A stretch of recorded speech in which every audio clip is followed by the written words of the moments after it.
रमेश तवे पर कुछ पका रहा है। गीता पास में बैठकर प्याज काट रही है।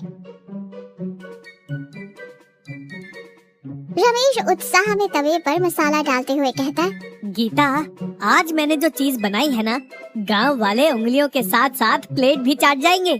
आज मैंने बनाया है तूफानी तीखा मसाला ऑमलेट। इसमें हमारे खेत की हरी मिर्च, दादी के हाथ का गरम मसाला और ढेर सारा प्यार है।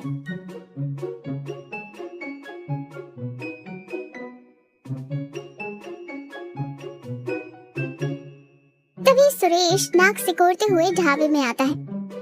भाई रमेश, क्या जला रहा है सुबह सुबह?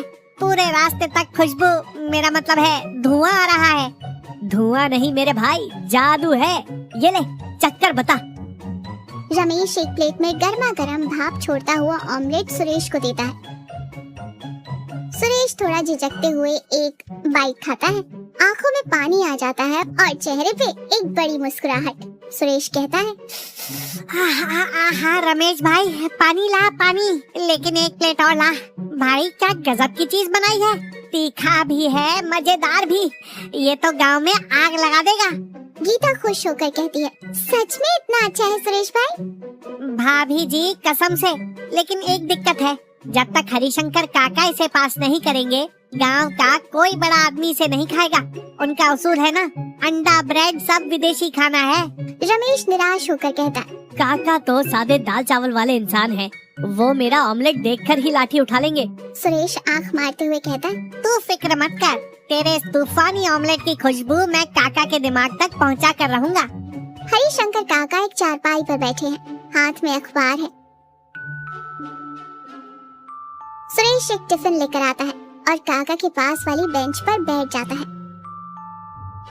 प्रणाम काका, क्या हाल है? हाल तो ठीक है, पर तेरे ये डिब्बे से जो खुशबू आ रही है, उसने मेरी नाक में तूफान मचा रखा है। क्या है इसमें?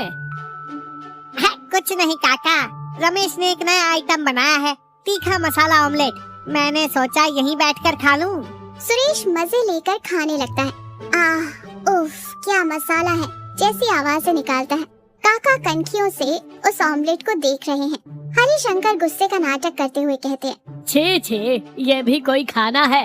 अंडा, और उसमें इतने मसाले।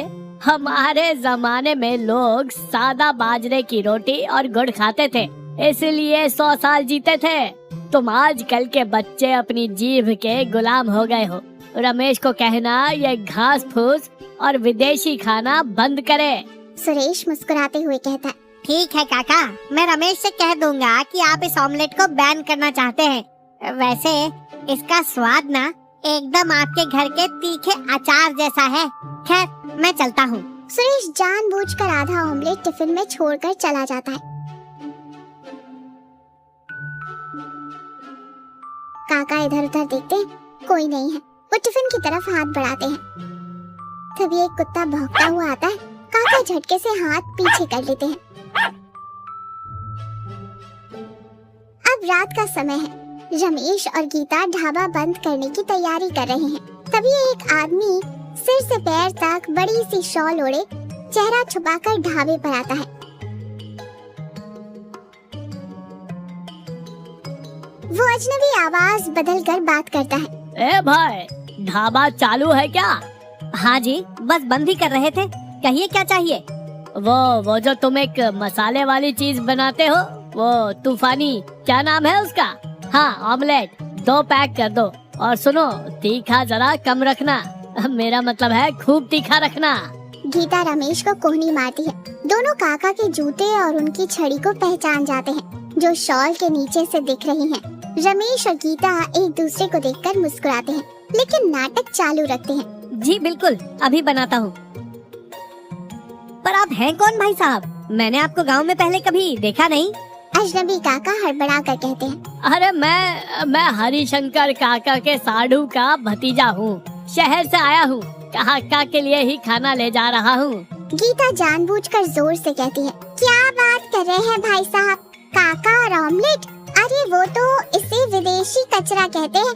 अगर उन्हें पता चला कि आप उनके घर ऑमलेट ले जा रहे हैं, तो वो आपको लाठियों से मार मार कर गाँव से बाहर निकाल देंगे। अरे नहीं नहीं, वो लाठी नहीं मारेंगे। आजकल उनका स्वभाव बड़ा नरम हो गया है। तुम बस जल्दी पैक कर दो।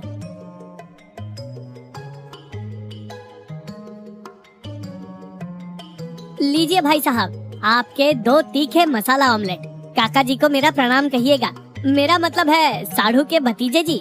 काका जल्दी से पैसे देकर शॉल संभालते हुए तेज कदमों से भाग जाते हैं। रमेश और गीता जोर जोर से हंसने लगते हैं। काका एक आराम कुर्सी पर बैठे हैं। उनके चेहरे पर गजब की शांति और खुशी है। तभी सुरेश आता है। प्रणाम काका, आज चेहरा बड़ा चमक रहा है। कोई खजाना मिल गया क्या? काका मुस्कुराते हुए कहते, बस सुरेश बेटा, कभी कभी इंसान को कुछ ऐसा मिल जाता है जिससे आत्मा तृप्त हो जाती है। सुरेश काका की मूंछों की तरफ देखता है। आत्मा तो तृप्त हो गई काका, लेकिन आपकी मूंछ पर जो हरी मिर्च का छोटा सा टुकड़ा अटका है, वो आपकी आत्मा का सारा राज खोल रहा है। काका झटके से अपनी मूंछ साफ कर लेते हैं। उनका चेहरा शर्म से लाल हो चुका है। वो कल रात रमेश के ढाबे के पास से गुजर रहा था, तो हवा में उड़कर मिर्च मूंछ पर चिपक गई होगी। सुरेश हंसते हुए कहता है, हवा में उड़कर? और वो शाल वाले साढ़ू के भतीजे भी हवा में उड़कर ही आए थे क्या? रमेश ने सब बता दिया है काका। काका गहरी सांस लेते हैं और सिर झुका लेते हैं।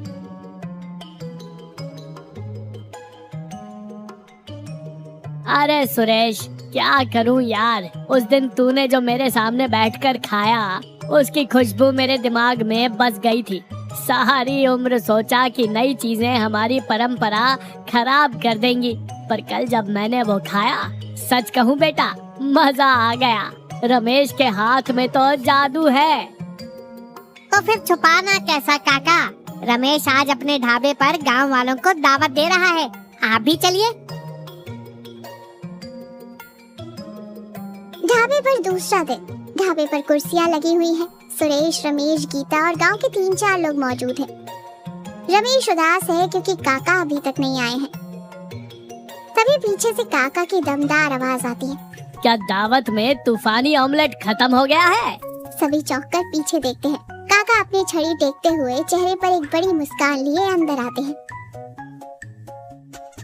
रमेश दौड़कर उनके पैर छूता है।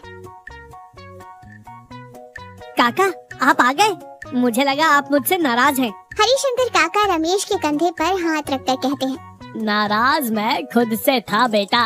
मुझे लगता था कि जो चीज पुरानी है बस वही अच्छी है, लेकिन रमेश, तूने मुझे एक बड़ी सीख दी है। इस ऑमलेट की तरह अंडा भले ही हमारे गांव का पारंपरिक खाना ना हो, लेकिन रमेश ने जब इसमें हमारे खेत की हरी मिर्च, हमारे घर के मसाले और अपना प्यार मिलाया, तो ये हमारा अपना हो गया। अब जल्दी से लगाओ मेरी प्लेट। बहुत भूख लगी है। सब लोग जोर से हंसते हैं और तालियां बजाते हैं। लेकिन काका, आज साढ़ू का भतीजा नहीं आया। हरिशंकर काका हंसते हुए छड़ी उठाते हैं। चुप कर बदमाश, आज से हरिशंकर खुद आएगा और पूरे गांव को खिलाएगा। रमेश खुशी खुशी एक शानदार भाप निकलता हुआ ऑमलेट काका के सामने रखता है।